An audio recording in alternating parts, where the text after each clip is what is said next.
Ako si Dr. Marge San Joaquin Sibayan, isang Certified International Breastfeeding and Lactation Consultant, isang nurse at katuwang ng Smile Train.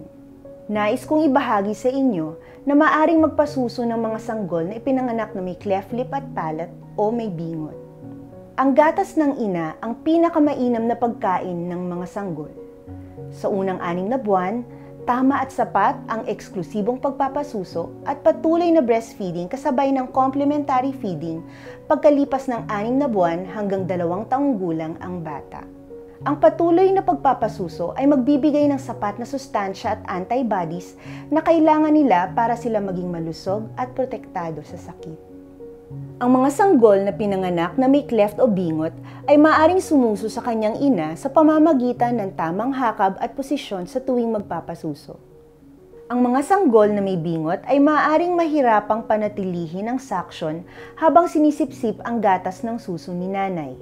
Para matulungan si baby, maaaring tulungan ni nanay si baby sa pamamagitan ng pagpiga niya sa kanyang suso habang nagbe-breastfeed. Isa pang mainam na paraan ng pagpapakain kay baby ay sa pamamagitan ng alternatibong methods. Kailangan lamang mag-hand express ng gatas ni nanay na siyang ibibigay kay baby sa pamamagitan ng hiringgilya, kutsara, or maliit na tasa. Maaari ring gumamit ng supplementer habang nasuso ang baby kung mamarapati ng inyong lactation consultant.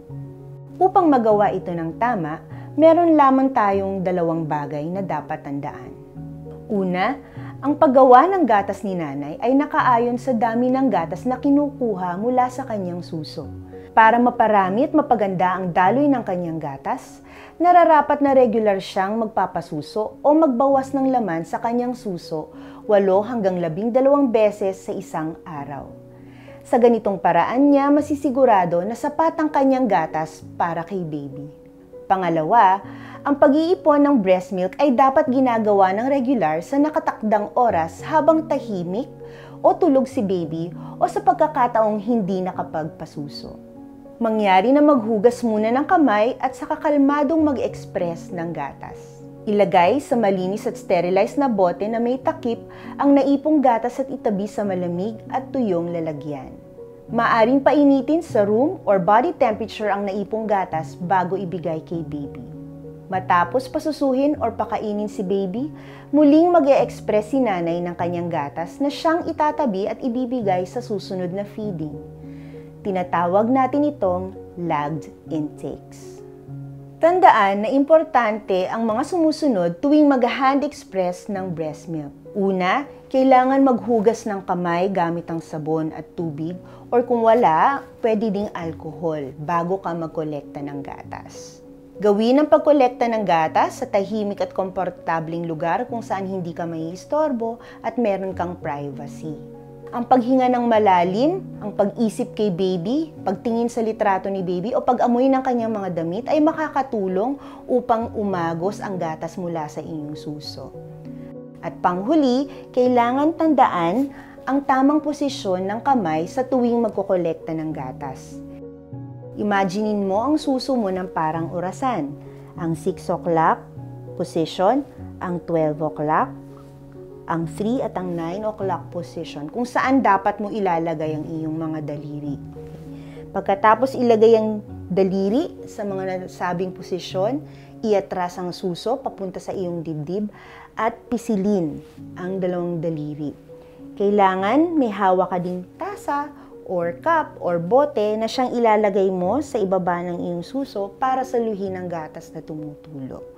Ulitin lamang ito at gawin ng may pattern, okay, or may rhythm para tuluyang umagos ang gatas mula sa iyong suso. Pag humina ang pag-flow ng gatas, pwedeng ilipat ang kamay sa 3 o'clock at 9 o'clock position at gawin ito ulit. Para mapanatili ang supply ng breast milk ni nanay, mangyaring panatilihing gawin ang mga sumusunod. Uminom ng 2 hanggang 3 litro ng tubig araw-araw. Importanteng well-hydrated si nanay.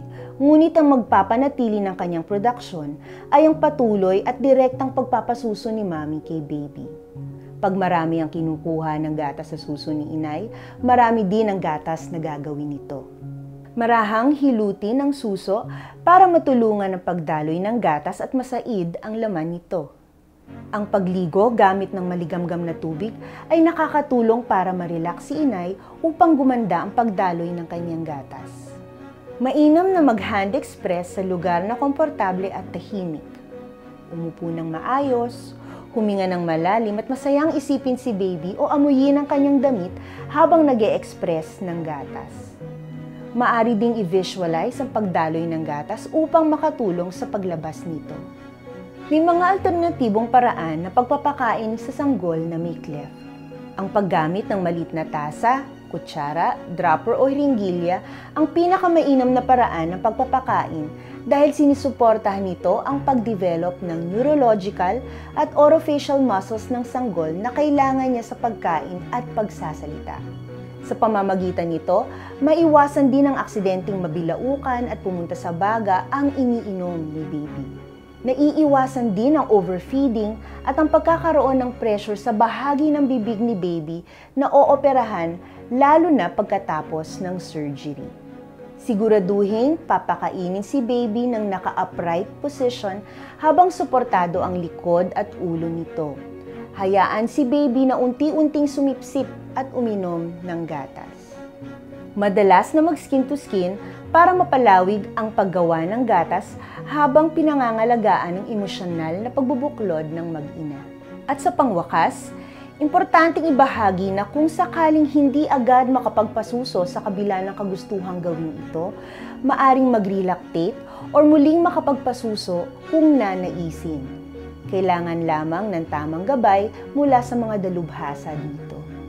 Para sa mga pamilya na piniling mag-formula, makatapos ng masusing konsiderasyon at kaagapay ang inyong doktor, mangyaring siguraduhin na tamang dami at preparasyon ng formula.